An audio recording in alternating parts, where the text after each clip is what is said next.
మీకోసం మీ చింతమనేని కార్యక్రమంలో భాగంగా గురువారం ఉదయం ఏలూరు రూరల్ మండలంలోని కోటేశ్వర దుర్గాపురం మొండికోడు గుడివాకలంక గ్రామాల్లో స్థానిక నాయకులు అధికారులతో కలిసి దెందులూరు ఎమ్మెల్యే చింతమనేని ప్రభాకర్ పర్యటించారు.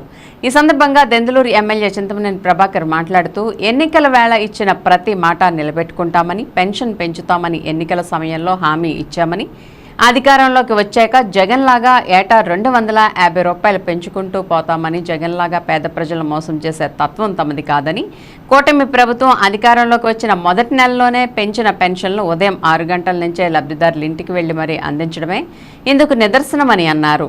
గ్రామ పర్యటనలో భాగంగా గుడివాకలంక గ్రామంలోని జిల్లా పరిషత్ ఉన్నత పాఠశాలను ఎమ్మెల్యే సందర్శించారు. అదేవిధంగా కోటేశ్వర దుర్గాపురంలో గతంలో ప్రజాధనంతో నిర్మించిన డ్రైన్లను తమ బిల్లుల స్వార్థం కోసం నిరుపయోగంగా మార్చి వాటిని నాశనం చేసిన కాంట్రాక్టర్లు, అందుకు సహకరించిన సంబంధిత అధికారులపై చర్యలు తీసుకుంటామని తెలిపారు.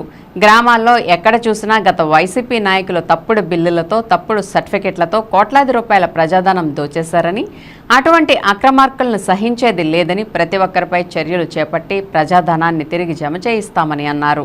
ఈ కార్యక్రమంలో ఏలూరు రూరల్ మండల పార్టీ అధ్యక్షులు నంబూరి నాగరాజు, క్లస్టర్ ఇన్ఛార్జ్ నేతల రవి, సెక్రటరీ పైడిపాటి శేఖర్, పార్టీ నాయకులు బొంగు పాపారావు, మరడాని రమేష్, పి శ్రీనివాసరాజు, ముదునూరు సుబ్బరాజు, అప్పలరాజు, కొల్లేటి నాయకులు సైదు సత్యనారాయణ, ఘంటసాల నాగరాజు, జయమంగళ దొరబాబు, మండల అభివృద్ధి అధికారి బండి ప్రణవి, ఇన్ఛార్జి తహసీల్దార్ నాగమణి సహా పలువురు గ్రామ పెద్దలు, టీడీపీ, జనసేన, బీజేపీ నాయకులు, కార్యకర్తలు, పలు శాఖల అధికారులు, సిబ్బంది పాల్గొన్నారు. మీరు చూపించినటువంటి అభిమానం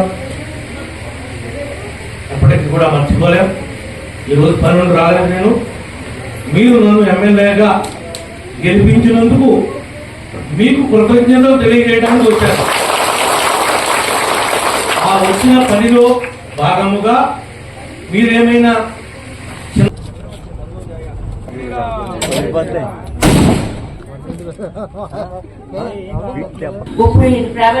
వచ్చినా కానీ మాకు లేదని చెంటున్నారని మా పూర్వం మా ముసలమ్మ ఆయన సంపాదించిందండి. అందరికీ తెచ్చండి గ్రామంలో మాదే సత్తుమండి. అది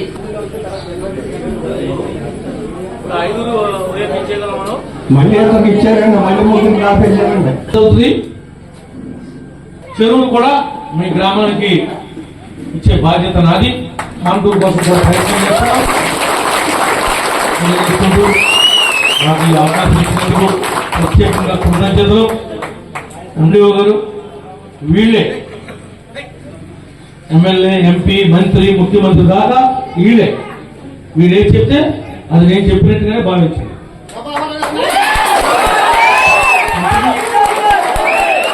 నేనేమి మాట్లాడాల్సిన అవసరం లేదు. అత్మానం నా దగ్గర కూడా రావాళ్ళు.